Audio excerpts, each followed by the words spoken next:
Everybody, how you doing? This is the Andrew E. Guy. I'm so pumped. Listen, I'm still pumped from yesterday. Oh my goodness, that live that we did yesterday was simply amazing.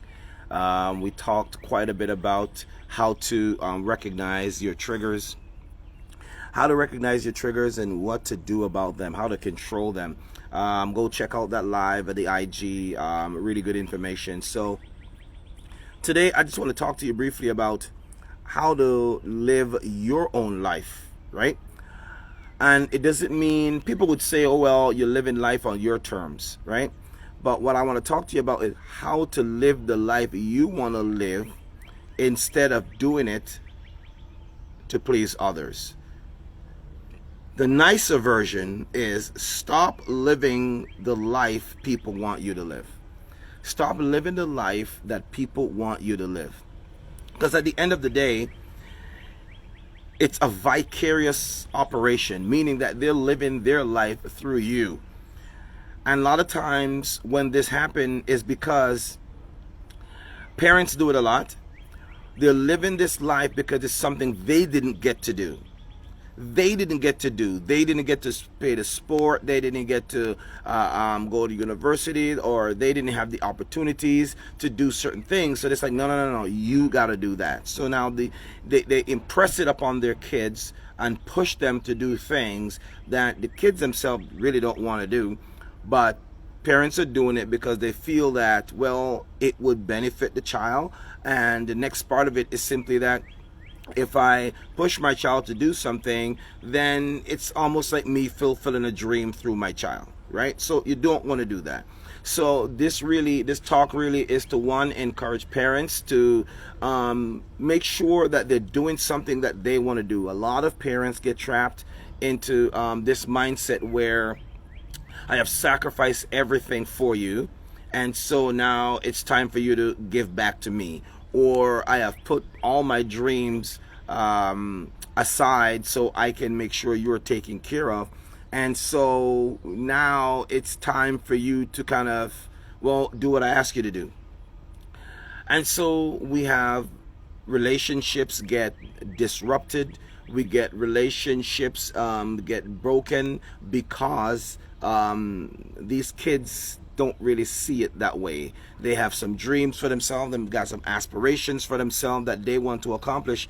And so in doing so, they feel like they don't get a chance to live their own life, and then becomes a misery, and it becomes daunting. It becomes a jostle between parent and child, and then it seems as if the child is now disobedient, or the child doesn't want to listen to them. And then a lot of cases, kids end up moving out of their houses because there's a rift going on between the parent and the child, and so that relationship become ruptured and never ever come back the way it was. So I want to encourage you, parents, live the life you want to live instead of living it to please others. A lot of times parents get trapped into living a life either beyond their means because they're trying to keep up with the Joneses, or they're trying to keep up with, just to save face, just to say that, hey, look what I got going on for me. Or they're trying to live a life that pleases other people that they know, or to please or to impress other family member. Don't do that. Once you do that, you are living somebody else's life, and the life that you're living for them will never equate to the life that you could have lived for yourself. All right. So I want to encourage you today, whether you are a parent, whether you are an entrepreneur, whether you're an adult, whether you are a teenager, try to live the life that is not, you're not doing it because you're trying to please others. Now, let me talk about the young adults here. As a speaker, we have a program that's in different schools. It's called Resilient Learners for Life. If you're interested in bringing that program to your school, go ahead and start booking so we can get you on the calendar for next term, starting September.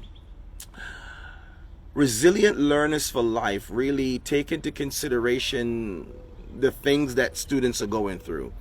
Coming out of COVID, or should I say we're in semi-COVID, a lot of kids are struggling with this identity of self. Like, who am I? You know, what do I need to be? And they're struggling with their social issues of how do they navigate this world of school, this world of college, this world of university, or the educational field.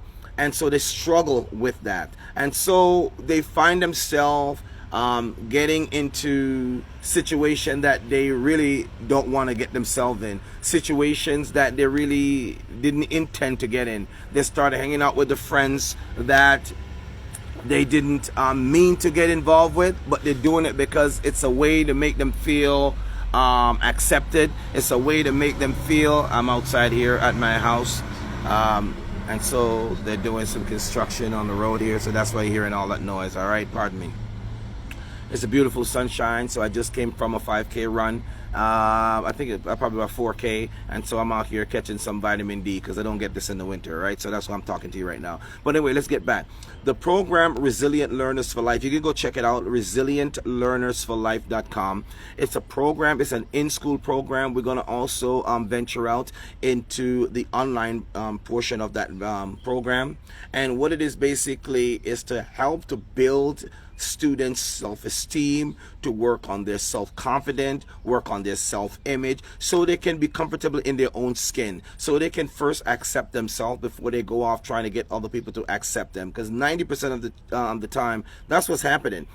They don't accept themselves. They haven't learned how to love themselves. This era of self-love is dwindling from the minds of humanity, and they feel that now the more things I have to fill that gap, the better I will feel. It doesn't work at all. The better friends I have, the more popular I am in school, then the better I will feel about them myself. But the struggle is that when they are in their, like, let's say senior year, or getting ready to graduate, then there is a level of anxiety that they go through, because now all the friends are either going off to different university, and how do I navigate that now? I have to start over again and find new friends.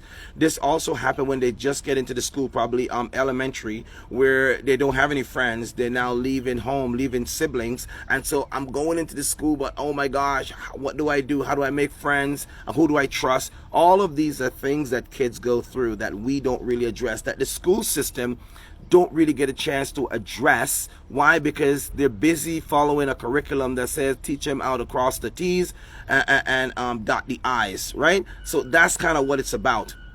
And so we miss the whole human being, we miss the whole child, because we have not tapped into building them up from the get-go. Parents, I want to encourage you to don't just leave the teaching up to schools. Don't do that. You have to make sure you're doing your part as a parent to inoculate them with the right things. I want to tell you, teaching begins at home, but it's manifested at school. So whatever you teach them at home, what habit you teach them at home, you will see it show up in the classroom. If your kid is not doing the work at school, it's because they're not doing their chores at home. You got to give them some level of responsibility to make sure that they're doing. And this doing is the making it practical, to let them know that one day they're going to have a job, or they might want to start a business, but you're teaching them how to be responsible. So from a teenager perspective, you want to make sure you are helping them to build the right self-esteem, self-confidence, self-image, to make sure that they are comfortable in their own skin. And here's the crazy part. You're not always going to be comfortable. If you're looking for comfort, I'm telling you, you're asking the wrong person. You're asking the wrong question.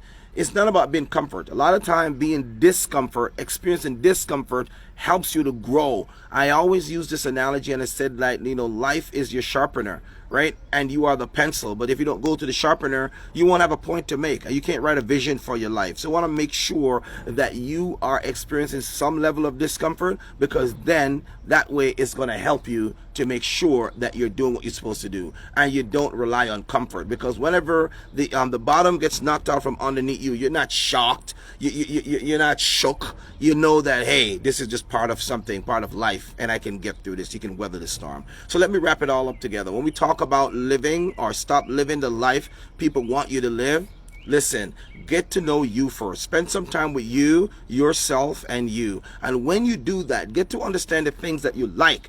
Understand what you like. Because if you know what you like, then you know what you don't like. A lot of time we don't really know what we like because we haven't really sat down and put some goals together. We have not sat down and then kind of figure out these nuances.